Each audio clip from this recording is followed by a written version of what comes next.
Welcome to A Year of Writing, a podcast about writing, productivity, and marketing. My name is Natalie, and I am your host. This is episode 11 of the podcast, and it's been such a blast creating this podcast together with you guys. I have learned a lot from the first 10 episodes, and I have more of a feel of what works and what does not work right now. And I just wanted to take a moment and thank you guys. Thank all of you who's been reaching out and has been giving me feedback on my podcast episodes. And we create this show together. So it's been a huge help with you guys, with everyone who's been reaching out. Thank you. I plan on continuing creating these episodes, and a short update about where I'm at in my life right now. I am actually writing full-time, to be honest, I'm studying writing at university. I took a year off of work to study writing at university, so I'm more or less writing full-time. It's been a great first month. I have had so much fun working on my stories, learning more about the craft of writing, and it's been very productive as well. With one of my manuscripts, I have basically finished it. I got it back from the editor. I've made the adjustments, and it's at a beta reader right now again. And I'm going to see what she thinks, and then I'm sending it away to the publishers. We'll see how it goes. But I look forward to marking that one is done, which is basically is. I basically wrote it in 4 months, so that was really cool to see that it was possible, the goal I had. And another thing that I've started doing since writing full time is that I've been experimenting a little bit with my writing routine. I've been trying out different famous authors' writing routines. For those of you who follow me on YouTube, you may have already seen a few of the episodes about this. But trying different famous writers' writing routines, it's something that I recommend that you do if you feel like you have the time. Because I learned a lot from trying the ones that I've tried so far. I've learned what works for me, both like what gets my imagination going, but also what makes me most productive. And it's really nice. So I'm currently adding the finishing touches to one of my manuscripts, and I've been thinking a lot about how you create a memorable story. That is why I wanted to talk about this subject today, how to create engaging and memorable stories. In today's episode, we'll be talking about some of the tools that you can use to create an engaging narrative, and which elements that you should include in your story. So grab a pen and paper and let's begin. So storytelling is a form of communication that has been engaging us humans for centuries. But what is it in a story that actually makes it compelling and captivating? Let's break that down. Characters are at the heart of each story, and it's through the characters that we as readers experience the narrative and experience the stories. This is why it's so important for you to have a well-rounded 3-dimensional character. Make sure to deep dive into your characters' desires, goals, what do they want, and why are they the way they are. And for a character to be more relatable and more 3-dimensional, it needs to have an internal conflict or some kind of misbelief that it's struggling with. This conflict may come from some kind of childhood trauma or something that happened well before, the storyline actually began. That's fine. And hopefully it is something that the character will learn to overcome throughout the story. But it does not have to be. This depends on what kind of character arc you use. Is it a positive arc? Then, your character will probably end up overcoming their internal conflict. But if it's a negative one, then they will do the opposite. It will actually be the thing that destroys them. And if it's a flat arc, then it will be status quo. Nothing will happen. And an example of a misbelief that a character can have is that I need to become the most powerful magician for my father to love me or for my father to accept me. How does that misbelief, how does that affect the story? How does that affect the choices that this character makes?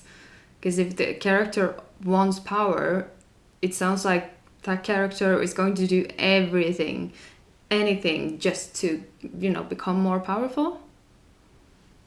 And if you want to learn more about character development and character arcs, I recommend that you read up on archetypical character arcs. I learned a lot from reading up on that, so just Google it. There are a lot of great books out there.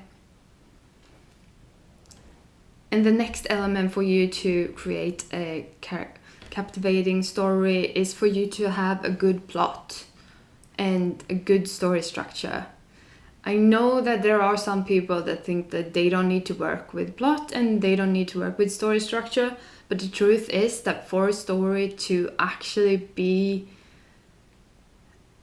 to have drive, to be exciting, to be captivating, you need to at least know like the story structure that most stories are based on, and you need to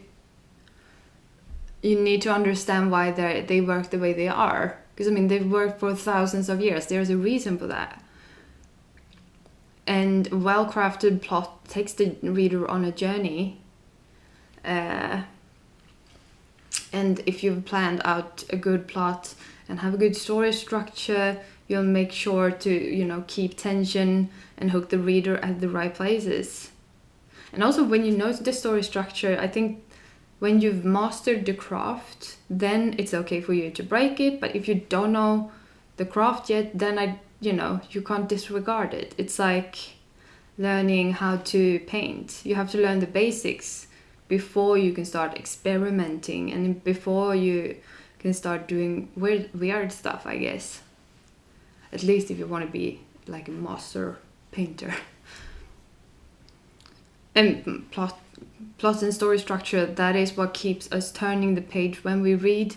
That is what creates suspense. That is what makes the story exciting. So don't be afraid to use this. There are a lot of different kinds of story structures that you could use. You can use the 3-act story structure. You can use the 7-point system. There's a 4-act story structure.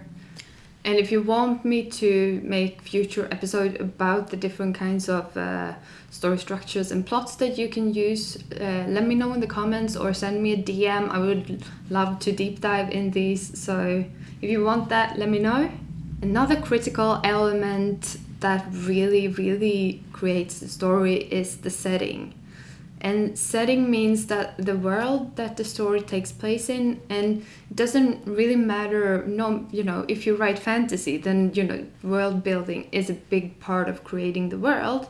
But even if you write contemporary romance or horror or crime, then the setting, it's still very, very important. So you need to make sure that you create an atmosphere so that readers that has not been to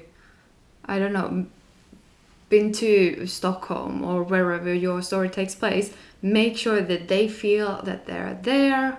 Like, one way to do this is to use all the senses: smell, taste, sight. And another way to do this is to look at the story, the setting from a macro and a micro perspective. This is especially important if you write fantasy or sci-fi, because then you have to consider what happens, like if the story is not set in this world, what happens with a culture on a planet that does not have water. small changes in these kinds of worlds make a big difference. But back to macro and micro level. On a macro level, you need to know what the the nature looks like, the natural laws, what is the climate like, and everything like that, because that will affect the setting on a micro level. And on a micro level, it's the culture. How do they get food? How do they get something to drink? Where do they go to the bathroom? And these are really important things to create. But the funny thing is that if you create a well-rounded, like believable setting for your story, it will act like a backdrop, and a backdrop that makes the story plausible and that you as a reader will believe in it. So you need to put time on it, but don't end up getting like world builder's disease. That is quite easy to get caught in that, especially if you write fantasy. And I love, there's a quote by Neil Gaiman that the joy of world building is playing God. And I guess that can be what happens when you get world builder's disease, that you just want to create and create and create and think. But yeah, and of course, as an author, you need to know a lot of things about your world, but you don't need to know everything, at least not when you start writing. You can learn along the way. So in addition to characters, plot and setting, you also need to think about the theme and the message of your story. Is there any like universal truth that you want to put out there? What is the underlying message of the story? Because if you craft it into your story in a well-rounded way, it will shine through and it will, come to heart to your readers. And to finish off this episode, let's talk about some techniques to actually create engaging stories. Technique number 1 is, of course, show, don't tell. I know that all of us writers has heard this so many times, but it is important. It's really important to show the reader that your characters are super excited instead of just telling them. I mean, sometimes, you can tell, but for the story to, slow down and for it to become magical, it's better to show. It's always better to show. And technique number 2 is foreshadowing and using symbolism to build up your story. I especially like using foreshadowing when I write series. I use it to make sure that things that will happen in later books, that it seems plausible and that is a natural development for the story. You can use this if you only write one book as well, of course, but to be able to use foreshadowing, either you plan your story before starting to write it, or you start foreshadowing after you've written your first draft. But it is a good way for the story to become better.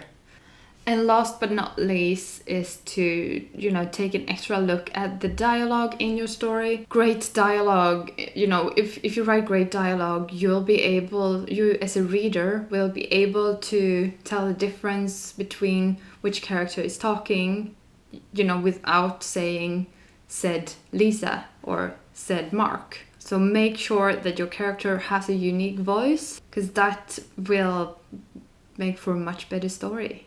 That brings us to the end of this episode. I hope you found it inspiring and insightful. Thank you so much for listening to my podcast, A Year of Writing. If you like this, please subscribe for more content. I like this.